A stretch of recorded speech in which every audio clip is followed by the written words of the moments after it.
Assalamualaikum warahmatullahi wabarakatuh. Apa kabar Anda pemirsa dan juga pendengar dimanapun berada? Senang sekali pagi hari ini saya Alan Albana bisa membersamai Anda di Mutiara Pagi RRI Bandung. Dan pada kesempatan pagi hari ini kita akan membahas berbagai topik tentunya. Dan topik pagi hari ini kita akan membahas mengenai bekerja itu ibadah. Terkadang seringkali ketika kita dalam proses bekerja capek, lelah, ini selalu menemani bagi Anda mungkin yang juga bekerja. Belum tentu berbagai masalah yang juga turut hadir di dalam setiap pekerjaan kita. Lantas bagaimana justru sudut pandang Islam memahami bahwa bekerja itu ibadah? Terkait topik itu kita akan membahasnya bersama narasumber kami yang juga sudah hadir.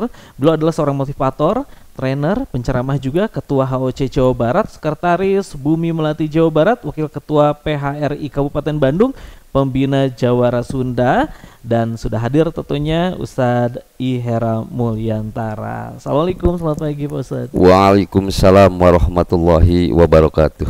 Baik Pak Ustadz, ya, topik kali ini adalah bekerja itu ibadah. Betul. Terkait hal itu bagaimana Pak Ustadz? Mangga disilahkan. Mangga, siap. Assalamualaikum warahmatullahi wabarakatuh. Waalaikumsalam warahmatullahi wabarakatuh. Alhamdulillah, alhamdulillahirabbil alamin. Wassalatu wassalamu ala asrofil anbiya wal mursalin wa ala alihi washabbi ajmain. Rabbis rohli sodri wa yassir amri wahlul 'uqdatam min lisani yafqahu qawli. Amma ba'du. Para pemirsa sekalian, setiap hari kita pasti bekerja. Cuma motivasi orang bekerja sekarang ini kadang-kadang berbeda-beda. Innamal a'malu binniyati, semuanya adalah bergantung niat. Nah, dalam bekerja kalau kita salah niat, maka nantinya tidak akan bernilai pahala. Bekerja itu adalah ibadah. Bahkan bekerja itu disebutkan juga jihad untuk membela keluarga, seperti itu. Maka untuk yang pertama kali benarkan dulu niatnya, seperti itu. Orang terkadang pingin sukses, pingin berhasil, pingin banyak uang dan lain sebagainya. Tetapi terkadang untuk sholat subuh pun orang malas, ya kan? Allah sudah mengatakan, ya kan, barang siapa yang sholat qobla subuh, maka dunia dan seisinya akan menjadi miliknya. Jadi orang yang paling kaya bukan yang banyak hartanya sekarang, tapi orang yang paling kaya, orang yang paling akan bahagia, orang yang akan senang adalah orang yang tidak pernah meninggalkan sholat qobla subuh. Kalau sholat qobla subuh aja tidak dia tinggalkan, apalagi sholat wajibnya. Iya kan, seperti itu awalnya dari pagi hari, dari kita mulai bangun. Maka kita dari awal kita harus rencanakan bagaimana agar kita tidak kesiangan bangun, seperti itu. Ya kan, orang yang paling mulia adalah orang yang tidak pernah meninggalkan sholat tahajud. Ya, ingat, Mas Alan biasa bangun jam berapa? Saya jam 4 udah bangun. Udah luar biasa. Siaran pagi soalnya. Luar biasa, luar biasa. Ya, artinya kita karena pekerjaan tersebut akhirnya kita pasti bangun pagi-pagi. Pasti bangun pagi-pagi, otomatis kita akan tidak ketinggalan dulu sholat tahajud. Kalau sholat tahajud tidak ketinggalan, udah jadi orang mulia kan, seperti itu. Apalagi pasti sholat qobla subuhnya tidak akan pernah ketinggalan. Satu, siapa yang ingin senang, siapa yang ingin bahagia, jangan pernah meninggalkan sholat qobla subuh. Kalau qobla subuhnya aja sudah ditinggalkan, apalagi sholat-sholat yang lainnya. Seperti itu. Dunia dan seisinya pasti milik dia. Seperti itu. Nah, sekarang kita masuk ararane, ongkoh hayang benghar, ongkoh hayang loba duit, hayang senang, hayang bahagia, sholat ditinggalkan. Dah sholat mati lila tuh paling oke kan seperti paling 5 menit 10 menit ya. Seperti itu.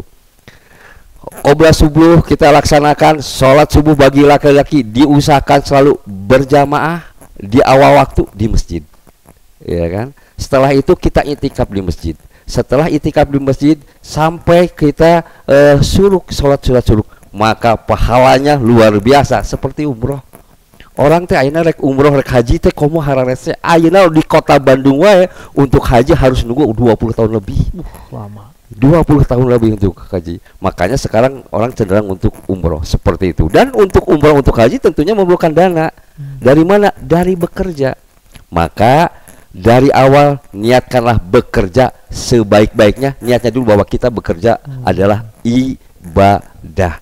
Kalau kita bekerja dengan ibadah, maka kita bekerja akan bersungguh-sungguh. Tidak mungkin korupsi waktu. Jadi yang namanya korupsi sekarang mah kalau bahasa nama korupsi waktu, Kang. Seperti itu. Ini bahasanya campur-campur nggak apa-apa ya. Nggak apa-apa. Biasanya orang Sunda, orang Tasik.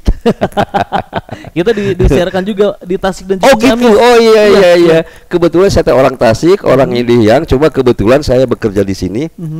Kebetulan saya bekerja sama keluarga. Ada KP di Parlor di atas di dunia pariwisata. Nah, dunia pariwisata cenderung dengan hal-hal ternyata yang negatif, tapi kalau kita imannya kuat malah jadi positif. Seperti itu. Dari awal niatnya dulu bahwa bekerja adalah ibadah. Kalau niat kita bekerja minimal kita tidak korupsi waktu. Iya kan? Jadi yang namanya korupsi waktu kita teh ulah sieun ku absen, ulah sieun ku bos dan lain sebagainya. Memang kalau kewajibannya harus masuk jam 7 masuk. Harus masuk jam 8 masuk. Begitu kita masuk jam 7 jam 8 berarti pada saat itu kita dapat pahala yang sangat luar biasa. Seperti itu. Bukan karena pekerjaan. Kalau niatnya absen karena takut nanti di gaji dikurangin, itulah nggak dapat apa-apa. Sayang seperti itu. Dan ketika bekerja pun kalau niatnya ibadah pasti akan bersungguh-sungguh dan jujur.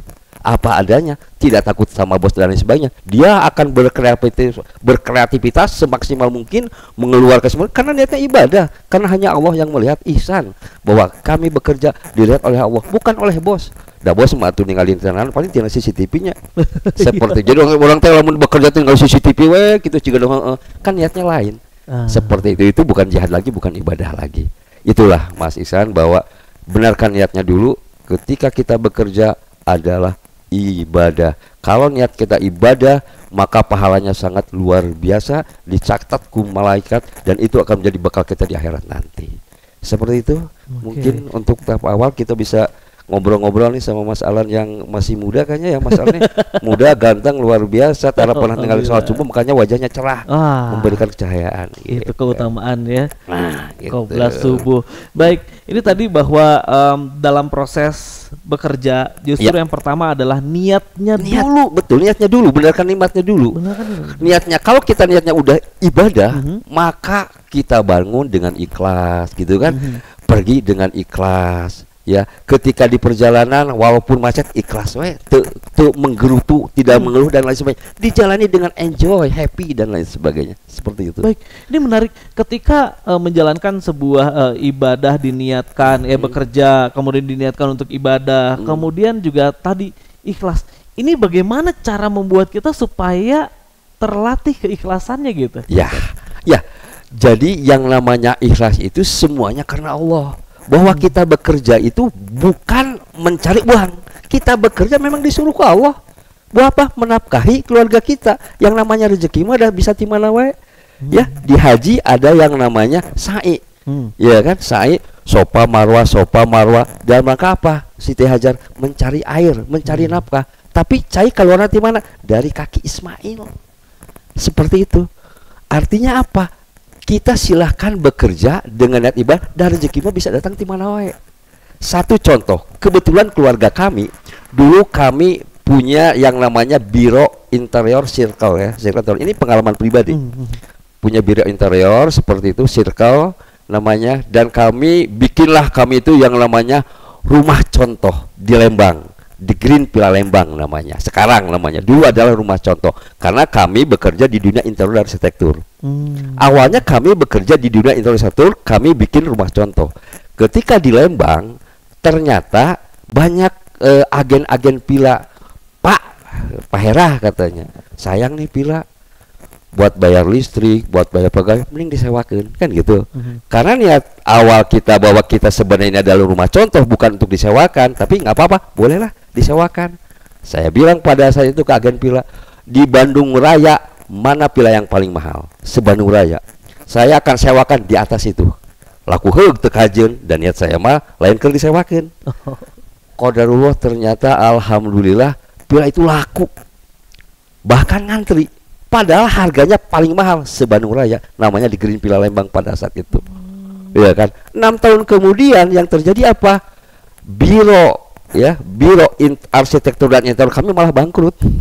Nggak jalan, yang jalan malah villanya. Akhirnya kami membuat villa-villa selanjutnya, ada villa Saresai dan lain, sampai 5 villa. Artinya apa? Kami ketika itu bekerja di bidang interior arsitektur. Pila ini hanya sebagai loncatan aja, tapi ternyata yang jalan malah pila yang ini. Usaha pila ini sampai sekarang maju gitu, seperti itu. Artinya apa? Kita usahanya rezeki mah bisa di mana wae.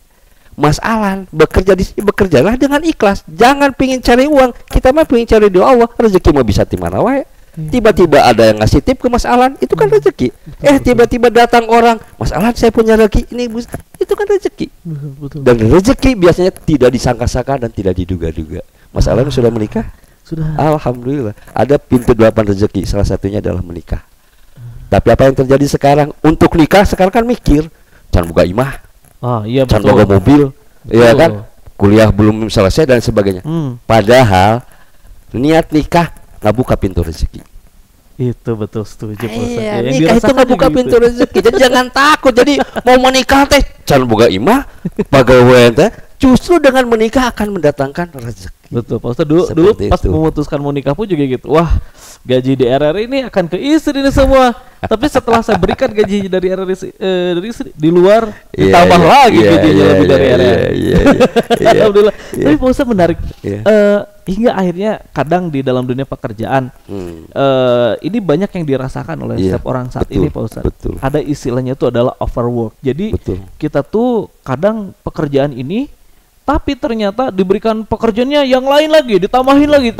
Kadang sisi manusia suka ngeluh, ini bukan pekerjaan saya, dan saya mah bukan sarjana gitu. Tapi kenapa beban saya tuh tambah banyak dibanding yang lain dan lain sebagainya. Nah, menyikapi hal itu bagaimana Pak Ustadz? Dalam Al-Quran dikatakan salah satu sifat manusia itu adalah mengeluh. Kata guru saya, ketika Anda mengeluh, maka pada saat itu pintu salah satu solusi ditutup. Maka jangan pernah mengeluh. Semakin banyak mengeluh, maka semakin mumet dan tidak akan menyelesaikan masalah. Justru kita harus bersyukur. Ketika sama bos ditambah pekerjaan banyak, bersyukur. Kenapa bersyukur? Kita dipercaya. Iya kan, Pak, dah gajinya ada itu sesuai. Dah kita mah bukan cari gaji, cari rezeki. Dah rezeki mah bisa di mana wae. Seperti itu. Begitupun cara kita menghadapi masalah. Orang sekarang itu stres dengan masalah. Iya kan, takut sama masalah. Justru masalah itu yang akan meningkatkan keimanan kita. Nggak usah jauh-jauh. Dulu Mas Alan mau ujian mayar tuh. Bayar. Eta masalah tadi dibayar karena buat meningkatkan level kita. Jadi ketika kita dikasih masalahku Allah bahagia. Kenapa? Level kita naik. Karena kan diuji. Yang namanya ujian kan mau naik tingkat gitu maksudnya. Baheula lah ke sekolah gitu kan.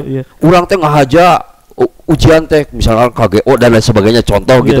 Mayar teu? Bayar. Eta teh masalahku urang dibayar. Kenapa kita bayar? Karena itu akan meningkatkan level kita. Ingat, la yukallifullahu nafsan illa wus'aha. Al-Baqarah terakhir. Allah tidak akan membebani seseorang kecuali pasti mampu mengerjakannya. Ari urang mah can naon geus mengeluh, nya jadina stres santai we hidup mah. Kata Agim juga gitu. Ya, semakin kita mengeluh, maka pintu solusi satu tertutup. Banyak mengeluh, begitu tutup, mumet, pusing, stres jadinya. Buat apa? Hidup ini cuma sebentar kok. Kan dunia itu hanya persinggahan. Iya kan? Yang lama itu di akhirat, maka hidup ini penuh dengan lapang dada. Saya punya satu cerita. Bagaimana ini cerita. Jadi kami punya villa yang namanya The Green Villa Lembang. Suatu saat ada tamu kami dari Malaysia. Dia pemilik kelapa sawit. Tamu ini aneh. Biasanya tamu ini datang kalau disajikan makan pingin mewah di meja makan. Dia mah enggak, mintanya itu di atas daun, pakai piring. Udah gitu makannya di bawah pohon. Kan aneh nih tamu, kok aneh tamu gitu kan. Padahal mayar pila saya mahal banget gitu kan. Seperti itu 10 juta semalam. Ya kan mahal. Tapi tamu aneh. Terus si tamu itu selalu memperhatikan karyawan saya. Saya punya 3 orang karyawan di sana. Karyawan saya itu kalau lagi bicara terbahak dan sebagainya, diperhatikan nih sama tamu itu kan. Akhirnya saya samperin, Pak, saya bilang, Bapak ini kok aneh ya, saya bilang. Tamu-tamu yang lain makan tuh pingin disajikan di atas meja, Bapak mah malu pingin di atas daun, makan di bawah. Kenapa? Akhirnya dia cerita, Pak Hera katanya, saya itu dulu ketika jadi karyawan, dia sebelum jadi pemilik, ketika jadi karyawan, saya makan di bawah pohon walaupun dengan kecap dan uyah, nikmat sekali. Sekarang Pak Hera, saya makan di restoran yang termahal, dan kalau restoran itu mau dijual bisa saya beli. Tapi anggar saya makan teh kurang nih. Saya tidur sekarang di villa Pak Hera, katakan gitu. Bukan villa Pak Hera, villa keluarga saya gitu. Ini hari ini mau dijual saya bayar bisa. Tapi saya tidur sekarang harus pakai obat. Pada saat saya masih jadi karyawan dulu, saya bisa tidur di mana saja. Saya tidur bisa nyenyak, bahkan bisa mimpi indah. Sekarang saya nggak bisa, saya nggak dapat apa-apa, gitu kan? Oh gitu. Saya bahagia sekali melihat karyawan Pak Hera yang 3 orang itu. Saya yakin gajinya nggak seberapa Pak Hera kasih, tapi mereka bisa tertawa lepas, terbahak-bahak dan sebagainya. Sementara saya buat ketawa pun nggak bisa sekarang ini. Padahal uang saya banyak. Oh gitu. Terus gimana Pak? Pak Hera, tolong bawa saya ke tempat wisata yang menyenangkan terus bagi saya, karena saya udah keliling berwisata.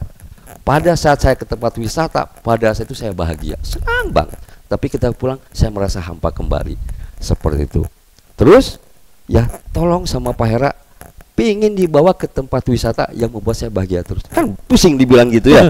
Coba sok ke Mas Alan, tiba-tiba ada yang ngomong itu kan pusing. Iya. Kebetulan di samping villa kami itu ada masjid, ya kan? Saya suka sholat Jumat di masjid, karena saya menganjurkan selalu sholat di masjid. Ayeuna bageula mah bangor saya ge. Kerjaan masa selalu bangor gitu kan. Ayeuna we untung gitu kan. Sholat di masjid. Saya ngobrol lah sama imamnya, sama ustadz di sana. Ustadz, saya teh punya tamu aneh. Kenapa Pak Haji? Dia bilangnya Pak Haji ke saya gitu. Kenapa Pak Haji? Iya, saya teh aya tamu hayang dibawa ulin ku saya, tapi pingin bahagia terus. Ayeuna teh maneh teh sok ulin, tapi Gus ulin hampa kembali. Mikir dia tuh. Gus mikir gini aja Pak Hera katanya. Suruh tamu itu bawa jalan-jalan ke kampung-kampung. Ke kampung-kampungnya, ke kampung-kampung kumuh di daerah itu. Terus bawa ke kebon-kebon. Oh gitu. Tapi dia harus bawa uang pecahan 100 ribuan. Oh gitu. Terus nah, bawa karyawan atau bodyguard sunun. Oh, terus nah, ketika ketemu orang-orang, misalkan katanya ada yang kan kalau habis berkebun itu suka diburuhannya. Oh, iya, iya. Diburuhna teh sok ku mun misalkan ku wortel deui, tak beli tapi dilebihkan. Terus makan di tempat-tempat yang murah yang biasa lebihkan. Oh gitu. Oke, saya bilang. Singkat ceritanya saya omongin dan dia setuju. Begitu jalan-jalan ke kampung-kampung, ada orang kampung yang baru selesai misalnya panen wortel sabaraha 10.000, oh sagunuka 10.000, kasih 200.000. Wah bahagianya eta. Terus eta tuh ayo kentang, pokoknya ketemu orang-orang dibeli, beli bala-bala sabaraha 25.000, beli kasih 400.000. Kan bahagia orang teh sampai disujud-sujud gitu kan. Makan di tempat biasa lesehan, murah gitu ya, dilebihkan. Akhirnya sampai nggak kerasa sampai sore. Ceritanya udah sore, Pak, besok kita ngobrol lagi. Oke, katanya siap. Singkat cerita besoknya, saya tanya, Pak, gimana dengan wisata kemarin? Saya udah takut, jangan-jangan dia marah, duit loba, capek, gus itu dia balik bobolokotan, berengamak gitu kan, bayangan saya gitu dah. Gitu. Tapi apa yang terjadi? Pak Hera, wisata kemarin adalah wisata yang paling membahagiakan bagi saya. Saya bisa tidur nyenyak tanpa obat. Dan saya sekarang ngopi, sarapan asa ngeunah, enak katanya. Oh gitu. Kenapa bisa begitu? Ternyata Pak Hera, setelah saya perhatikan, kebahagiaan orang-orang itu balik lagi ke saya. Saya jadi bahagia ketika orang itu bahagia. Saya jadi senang ketika lihat orang itu senang. Jadi kebahagiaan mereka itu kembali ke saya. Jadi saya sekarang punya kesimpulan, ketika kita ingin bahagia, maka bahagiakanlah orang lain. Ketika kita ingin senang, maka senangkanlah orang lain. Dan apa yang terjadi setelah itu? Dia akhirnya ketika pulang, dia nitipin uang Pak Hera, tolong dibagiin lagi. Seperti itu. Nah artinya apa? Kalau kita ingin bahagia, bahagiakan orang lain. Termasuk dalam bekerja. Senang, bahagiakan bos. Jadi capek, tenang, yang penting mah bos bahagia. Bos bahagia, nanti balik lagi ke kita kok bahagianya. Ya. Capek diberi pegawaian, senangkan bos. Nanti juga bos akan memberi kesenangan sama kita, bukan dengan mengeluh. Seperti itu. Nah, jadi sangat ceritanya ketika dia pulang ke Malaysia sampai sekarang jadi suka komunikasi, biasanya dia selalu panasan, rek mulai teh kelapa sawit deui, pabrik sawit dan sebagainya. Sekarang apa yang dia lakukan? dia membuka semacam pesantren yatim piatu, dia berbagi akhirnya, karena dengan berbagi kebahagiaan kembali kepada kita, seperti itu. Nah, termasuk dalam bekerja, termasuk juga dalam bekerja, termasuk dalam bekerja. Jangan banyak mengeluh. Aduh, iya pekerjaan numpuk. Bahagia, santai, we. Bahagiakan atasan kita, bahagiakan teman-teman kita. Kadang-kadang kan kita, ya malin pegawaian saya tuh, pegawaian didinya lah kudu orang mengerjakan, kerjakan sama kita, dia kan bahagia, seperti itu. Baik, wah luar biasa sekali. Dan tentunya juga kami ucapkan terima kasih juga untuk Anda pemirsa dan juga pendengar Mutiara Pagi RRI Bandung yang pagi hari ini sedang menyimak. Kita sedang membahas mengenai bekerja itu ibadah. Nah, Pak Ustadz boleh mungkin disampaikan antara ketika kita berbicara mengenai bekerja, mencari uang, dan mencari rizki. Jadi gini, bekerja itu adalah ibadah. Kita disuruh bekerja mencari nafkah untuk menafkahi anak istri kita. Itu jihad loh. Suatu saat mungkin pernah mendengar ceritanya. Suatu saat, ya kan, ketika Rasulullah sedang berkebun, ada orang yang tertatih-tatih memangku dan sebagainya. Kata Rasulullah apa? Dia sedang berjihad, dia sedang bekerja. Seperti itu. Jadi niatkanlah ibadah, niatkanlah jihad, maka kita akan bekerja dengan baik, kita akan bekerja dengan ikhlas, kita akan bekerja dengan tulus, dan kita tidak akan pernah mengeluh apapun yang terjadi. Seperti itu. Manusiawi memang suatu saat mungkin kita mengeluh, tapi kembalikan lagi bahwa niat kita bekerja adalah ibadah. Kita bekerja ingin menyenangkan, satu, menyenangkan dulu keluarga. Iya kan, karena kita mencari nafkah untuk menyenangkan keluarga. Ikhlas kan, seperti itu. Menyenangkan teman-teman sepekerjaan, menyenangkan atasan kita, menyenangkan bos kita. Ya biarkan pekerjaan dulu, toh kita akan pasti bisa menanganinya, seperti itu gitu. Dan kita akan mampu mengerjakan apapun yang bos tugaskan, kita akan mampu, karena pada dasarnya itu adalah perintah Allah melalui bos itu. Ya, iya kan? Tidak ada sehelai daun kering pun jatuh, semuanya adalah ketentuan Allah. Sama ketika bos nyuruh kita dengan pekerjaan nomor, itu sebenarnya Allah mau nyuruh melalui bos. Itu. Ya, emang sekarang rezeki masalah dari RRI bukan, RRI cuma perantara aja, selang peranti bos, kan gitu. Tapi ketika Mas Alan mengeluh, maka satu solusi tertutup, rezeki pun tertutup gitu. Jangan pernah mengeluh. Dalam Al-Quran memang sifat manusia mengeluh. Karena kita mengeluh, maka perbanyaklah bersyukur. Orang yang bahagia adalah yang paling banyak bersyukur. Ingin maju, banyak bersyukur. Ingin maju, banyak bersyukur. Syukuri semuanya. Kunci jadi orang-orang sukses. Itu ya. Wah, tanpa terasa ini ngobrol dengan Pak Ustadz ya, serasa baru 5 menit gitu ya, padahal mau hampir setengah jam, saking seru, saking asik, saking munda gitu kalau orang sudah bilang mah. Pak Ustadz, lantas dalam sebuah proses kita bekerja, kemudian diniatkan untuk ibadah, ada harapan yang ingin tentunya mendapatkan rezeki lebih gitu ya. Terakhir mungkin Pak Ustadz boleh disampaikan untuk pemirsa dan juga pendengar Mutiara Pagi RRI Bandung, bagaimana ya kita terus berusaha, meningkatkan semangat kita untuk berusaha, tapi tidak terlepas bahwa itu semua adalah ibadah. Ya. Ketika kita bekerja, maka kita jangan lihat apa jenis pekerjaannya. Dan kita tidak boleh menilai seseorang dari pekerjaannya. Contoh, terkadang orang bekerja sebagai tukang parkir. Orang mengatakan bahwa saya marek parkiran we karena gawe daripada saya nganggur nggak sesuai parkir. Padahal tukang parkir adalah pekerjaan yang mulia. Dan ketika ada orang yang bekerja sebagai tukang parkir, maka jangan direndahkan. Itu pekerjaan mulia. Kenapa mulia? Tukang parkir, ya kan, dia dititipi uang puluhan juta bahkan miliaran. Ya, ada mobil 2 miliar. Ada kan dititipin sama tukang parkir. Mulia nggak? Mulia kok dia dititipin. Contoh kasus lagi, saya selalu kasus ya. Saya ini adalah betul orang pariwisata, ya kan. Di suatu tempat wisata ada orang-orang yang kadang-kadang memanfaatkan kesempatan. Dipalak istilahnya. Kok mau ke orang Jakarta mah, ya. Punten ya. Kadang kok mau ke orang punten sipit mah. Dipalak teh, seperti itu, ya kan. Akhirnya tempat wisata itu jadi drop, kapok orang-orang itu. Akhirnya kebetulan saya adalah trainer di Disnaker Kabupaten Bandung, dan saya untuk melatih tukang parkir, saya kumpulin ke tukang parkir. Saya bilang, saya rubah dulu mindset mereka bahwa tukang parkir bukan pekerjaan yang gara-gara saya nganggur. Tukang parkir adalah pekerjaan mulia. Anda dititipkan uang puluhan juta bahkan dan Anda harus amanah. maka Anda bekerja dengan sebaik-baiknya. Dan kalau perlu ketika parkir, saya bilang silakan si ridhonya. Kalau biasa kan cuma matok gitu kan. Iya kan. Kalau perlu berilah kualitas kita yang terbaik. Salin parkirin kumata mobilnya, dibersihan mobilnya, kasih senyuman yang manis, kasih senyuman yang murah dan lain sebagainya, seperti itu. Karena orang itu di suatu tempat wisata, orang itu akan datang kembali gara-gara tukang parkir. Karena tukang parkir adalah orang yang pertama menyambut tamu.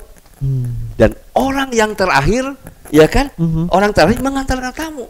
Orang bisa datang kembali gara-gara tukang parkir. Dan orang akan kapok datang gara-gara tukang parkir. Mulia nggak kepergian? Mulia.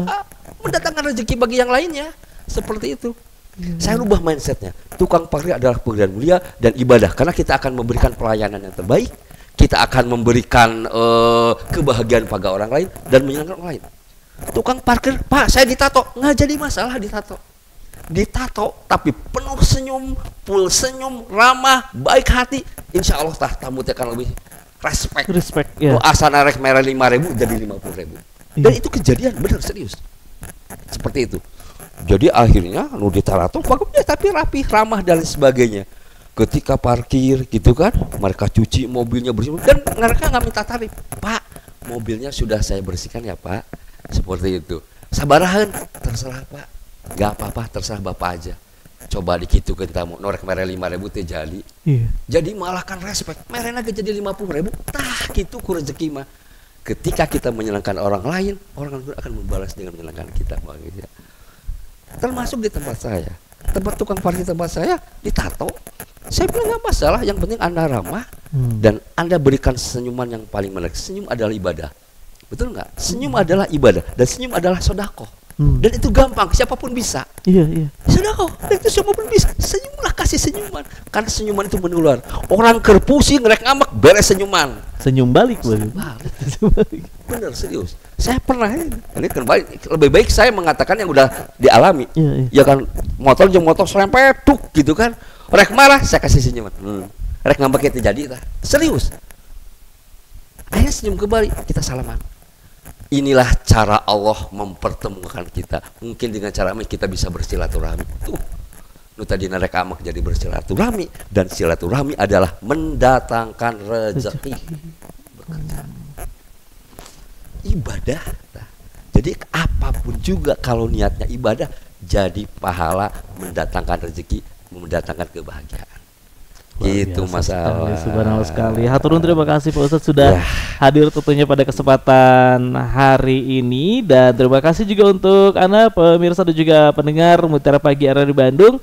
Apa yang disampaikan mudah-mudahan ini bisa menjadi sebuah motivasi dan juga semangat kembali bahwa bekerja apapun pekerjaannya, bagaimanapun rintangannya, selama niatnya ibadah itu semua akan dipermudah. Dan tentunya juga sekali lagi saya ucapkan terima kasih kepada Bapak Ustadz Haji Hera Mulyantara sudah hadir tentunya di studio kami. Beliau ini adalah motivator, trainer, penceramah, ketua HOC Jawa Barat, sekretaris Bumi Melati Jawa Barat, wakil ketua PHRI Kabupaten Bandung, pembina Jawara Sunda. Tentunya sudah membersamai kita. Mudah-mudahan tentunya apa yang disampaikan bisa menjadi amal jariah juga untuk Pak Ustadz yang sudah hadir.